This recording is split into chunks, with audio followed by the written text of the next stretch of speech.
Sir, ఇదంతా మాకు కొత్త. ఇలాంటి అన్ఎక్స్పెక్టెడ్ సిచ్యువేషన్ ఎప్పుడూ ఫేస్ చేయలేదు. కానీ ఈరోజు ఈ బాబుని ఇలా వదిలి వెళ్తుంటే మనసుకి ఎంతో భారంగా ఉంది. తలుచుకుంటేనే కష్టంగా ఉంది. సిచ్యువేషన్ నేను అర్థం చేసుకోగలను సార్. కొన్నిసార్లు పరిస్థితి మన కంట్రోల్లో ఉండదు. మీరేం టెన్షన్ పడకండి, నేనున్నాను. బాబుని క్షేమంగా చూసుకుంటాను. పోలీసులున్నారు. ఎంత త్వరగా వీలైతే అంత త్వరగా బాబు తల్లిదండ్రులు ఎవరో కనిపెట్టి చెప్తారు. అదే జరిగితే అంతకంటే ఇంకేం కావాలి సార్. కాకపోతే బాబు అన్ని రోజులు ఎలా ఉంటాడో ఏంటోనని మేము ఆలోచిస్తున్నాము. ప్రాబ్లం ఏమీ లేదు మేడం, మేమంతా ఉన్నాం కదా. ఇలాంటి చిన్నపిల్లల్ని హ్యాండిల్ చేసిన అనుభవం ఉంది. నేను చూసుకుంటాను, మీరేం టెన్షన్ పడకండి. అయ్యో, మీరు చూసుకుంటారనే ధైర్యం ఉంది సార్. కానీ బాబు కూడా మాలాగే అనుకుంటా తక్కువ టైంలోనే బాగా కనెక్ట్ అయ్యాడు. వదిలి వెళ్ళడానికే కష్టంగా ఉంది.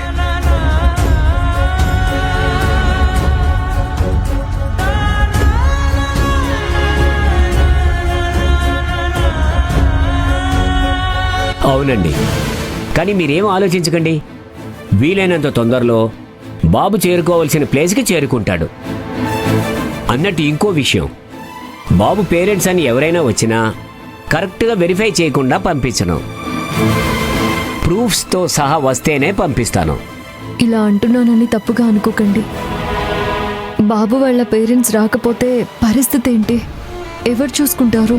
అప్పుడు ఎవరైనా వచ్చి అడాప్ట్ చేసుకునేదాకా బాబు మాతో పాటు ఇక్కడే ఉంటాడు. ఇప్పుడు ఎన్జీఓలో అడ్మిట్ అయ్యాడు కదా, ఇక బాబు బాధ్యత పూర్తిగా మాదే.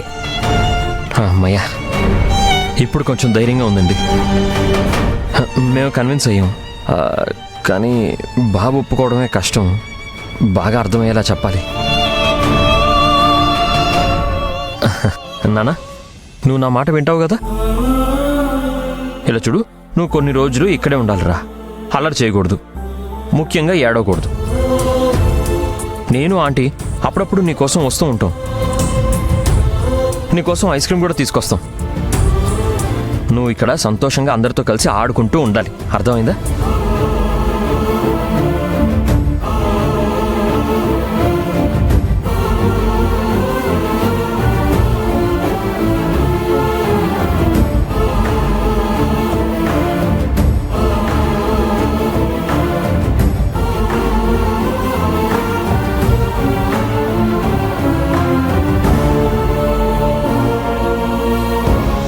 నువ్వేం టెన్షన్ పడకరా. తొందరగా మీ అమ్మా నాన్న ఎక్కడున్నారో కనిపెట్టి నిన్ను వాళ్ళకి అప్పచెప్తే నువ్వు హ్యాపీ కదా?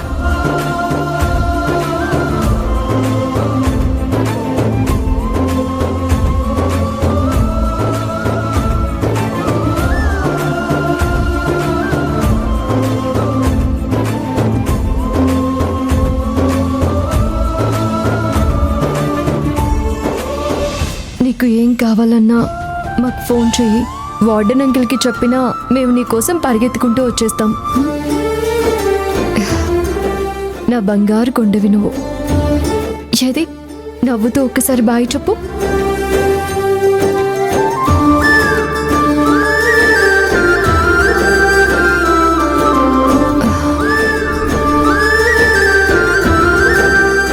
బాయ్ బాయ్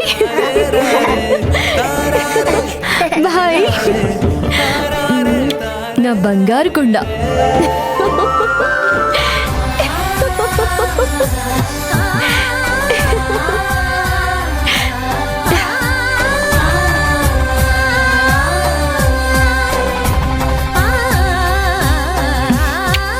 సరే నాన్న, ఇంక మేము బయలుదేరుతాము. వెళ్ళొస్తాం సార్. Okay sir.